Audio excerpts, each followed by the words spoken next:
here a book. And what can you tell me about this book? It's old. It's very old. It's ripped.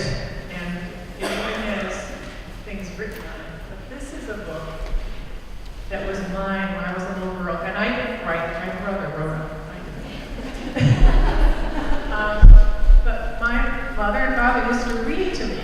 Your parents read to you? You like it when they read to you? I used to love it when my parents read to me. So I thought I would share part of the story this morning from this book. And this is a story written by Thornton Burgess. Anybody know that name? No? Has anybody ever been to Laughing Brook? Somebody out there, anyway. That was Thornton Burgess lived there, but before he lived in Hampton, he lived right down here on Washington Road, on the other side of Forest Park. So besides Dr. Seuss, which we all know Dr. Seuss came from Springfield, this is another writer who came from Springfield. And the name of this story is The Most Beautiful Thing in the World. What do you think? Anybody have any ideas what the most beautiful thing in the world is? What? The world. And what do you? Life. That's a good answer. Anybody else? You. Flowers. I love flowers. And isn't this a beautiful time of year to see the flowers coming up? Yes. Land? Great. God. Wonderful. Excellent answers. Well, Thornton Burgess's stories all had animals as characters. So it starts off with, first of all, the frog is in the and talking to me about the briar patch. And he talks to the wind and he said, he's seeing the most beautiful thing in the world. And then he comes along, we meet this character named Billy Mink. And he said, I heard that there's, someplace there's the most beautiful thing in the world. And so I started looking for it. And then they come across Jimmy Skunk. You don't come across skunks too close. Have you ever come close to a skunk?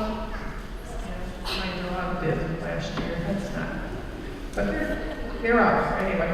And then they came with the jay, the blue jay. You don't know what blue jays look like? They're really pretty. And he said, you can't believe there's anything more beautiful than he is. These blue jays are pretty beautiful. But that sounds kind of arrogant. So he went along and they met raccoon, and he wasn't sure, so they kept looking. Anyway, they finally came to Peter Rabbit, which is Peter Rabbit in the story is a little different than the other Peter Rabbit. And Peter Rabbit was collecting clover. You know what clover is? Grass. He was collecting clover, and he was going to eat because he really loved clover. What foods did you like more than anything else?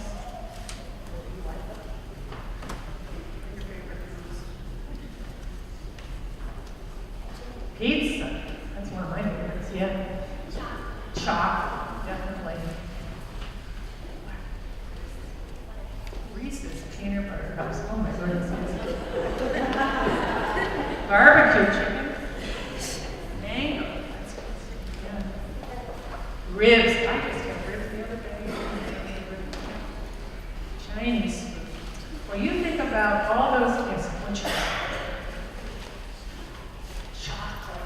One of my favorites.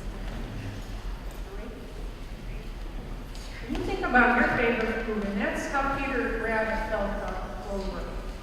So Peter Rabbit was really hungry, he was collecting clover, and then he saw his little brother who was kind of hungry. And so, what do you think he did?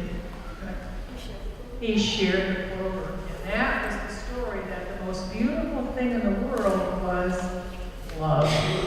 Because they were sharing what they had. The most important thing, again, one of the things we love the most is sharing with somebody else to show his love. So, that's the story. You sharing in your life, that's an important thing to do. Well, thank you very much. You're a very good audience here. And we hope you have a good week. Thank you very much.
Zacchaeus wanted to be part of this too.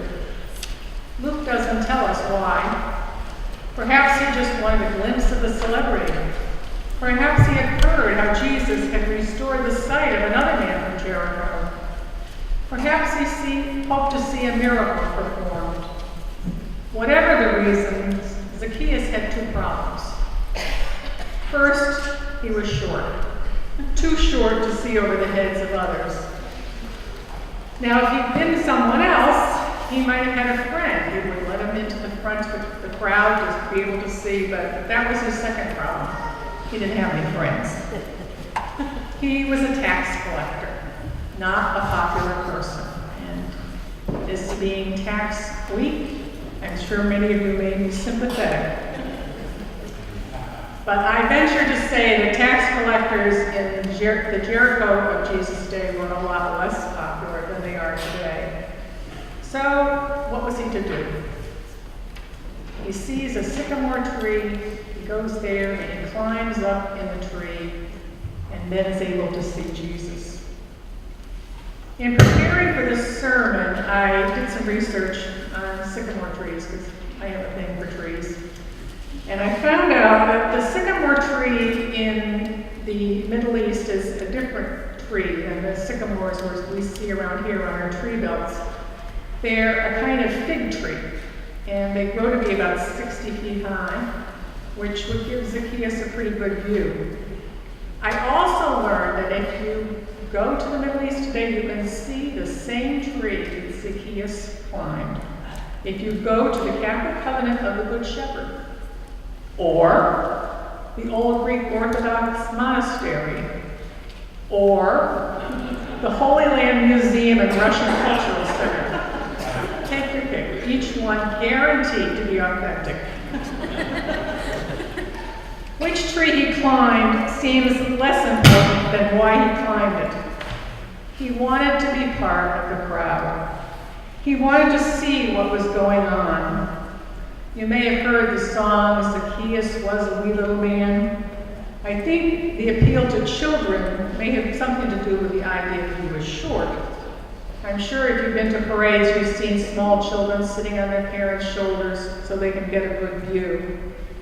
Last year when I was in Louisiana, I saw a father who had constructed a seat, sitting on his shoulder so his son could be high up and not only see, but hopefully grab some of the trinkets being thrown off the floats. We're not so different from Zacchaeus. We want to be included. We want to be a part of what's going on. Symbolically, the place where we come together, where all are included, is the altar. On Easter, Pastor John shared with us the story of the marble on our altar table. How it came from Africa by camel, by steamship, by train, by truck, and then just as it was being lowered onto the altar, the cable snapped and it broke in two. And how our pastor at the time, Dr. Fred Winslow Adams, said, don't panic. This is exactly the stone that should be here because it represents the broken body of Christ, which is what we remember at the altar. This is my body, broken for you. Whether we are in physical or emotional pain, or whether we ache for those close to us who suffer, or whether we grieve for those we've lost, or feel the weight of broken relationships, we all, at one time or another, have felt the brokenness the altar symbolizes. This week, especially, we have felt that brokenness. Like Zacchaeus, we have all felt pulled apart, separated from the whole. And that is how we come to the altar as individuals. We come filled with our own issues, our own problems, our own prayers. Then we are offered the bread and the cup, symbols of Christ's blood and body, a reminder of his life, his suffering, his sacrifice. As we dip the bread in the cup and then take it into our body, Christ enters into us. He becomes a part of us. And each individual at the altar, at every altar, becomes a part of the whole church. We come feeling separate and apart, but because of Christ's invitation, we become a part of one another, and we take on Christ's mission. I'd like to call your attention today to another part of the altar, and that is the mosaic on its face. It is a stunningly beautiful piece of art symbolizing the three persons of the Trinity. It includes symbols of events from the last days of Jesus' life. It includes other beautiful symbols. My favorite is the butterfly. I would invite you to come up after the service and look at it closely. It's composed of pieces of marble, semi-precious stones, stained glass, and burnished gold, each one a broken piece. Each shard or glass or stone by itself unimpressive, but seen together, it is a thing of beauty. Zacchaeus was broken off, excluded from the crowd, yet Jesus called him down and accepted him. Jesus did not see him as a broken piece, but as an essential part of the whole of humanity. Many of us feel our brokenness most acutely when we are excluded or marginalized. When we, like Zacchaeus, are up in that tree away from the crowd.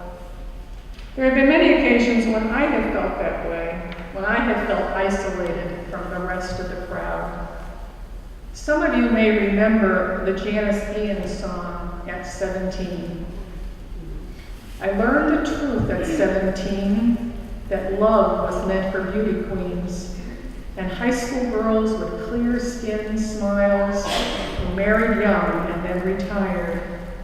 The Valentines I never knew, the Friday nights charades of youth were spent on one more beautiful. At 17, I learned the truth. When I heard that song, I thought she had been reading my diary. I know I am not alone in experiencing the pain of being left out. I would venture to guess that most of us at one time or another has felt excluded, like Ian, like Zacchaeus. I think it's important to remember those moments when we have felt apart from the group rather than a part of the group. It's important to remember how painful that can be, because Christ has invited us into a community of wholeness. And by partaking of communion, the very name which means fellowship and sharing, we become His, and His work becomes ours. It becomes our work to welcome, to include, to create a whole work of art from our many separate pieces. We have recently begun the conversation about becoming a reconciling congregation, about what it would mean for us to publicly welcome all persons, specifically those who are gay, lesbian, bisexual, or transgendered. Some have questioned why this is necessary, because we are already a welcoming congregation, and I would agree that we are. We have that purple flag flying out front, and guests frequently comment on what a warm reception they receive here. So, why go through the process? I would suggest a couple of answers to that question.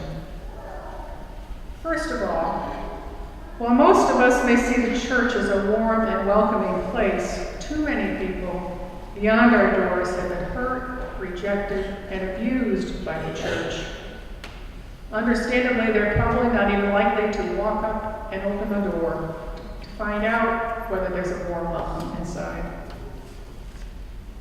During our adult study last month, a member of East Lometta United Methodist Church told us that before she joined that community, she went online to see whether she would be welcomed there.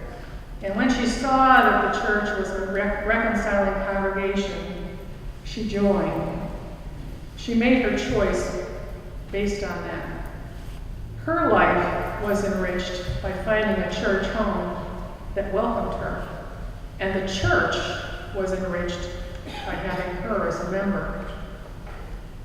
And that points to the other answer about why we should go through this process. Because of the people who will make our lives richer. What precious stones or burnished gold might be added to our mosaic if we reach out and welcome? Not only will making a public statement of welcome encourage strangers to enter our doors, it will assure present members and friends that they are fully a part of the church. Because sadly, not everyone within Trinity may feel free to express fully who he or she is. You may be wondering why I decided to speak on this topic, why it's important to me. It's important because I believe Christ's message was one of love for everyone. That message is repeated throughout the New Testament in the story of the woman at the well, the Good Samaritan, the prodigal son, and the story of Zacchaeus. It's important because I love this church and I wanted to live out that message. More personally, it is because of my friendship with one of those members who didn't feel free to be holy and open about who he was. He was a member of Trinity for over 50 years. He attended regularly, he was on committees, he worked on projects, he donated generously, yet to most people, he was in the closet. Only with a few exceptions was he comfortable enough to be holy himself. As a result, most folks at Trinity never totally knew Jack Weldon. Granted, Jack was younger. When he was younger, being out was not an easy or comfortable thing to be. So he learned to close himself off, showing only a part of his whole being. Because of that, both Jack and Trinity missed out on knowing each other better. Each of us, whether sitting here in this beautiful church or outside in the world, is an essential part of the whole of humanity, a precious jewel in the mosaic of the universe. It is only when we line up each of our sharp edges with the sharp edges of others around us that we create art, that we create the loving community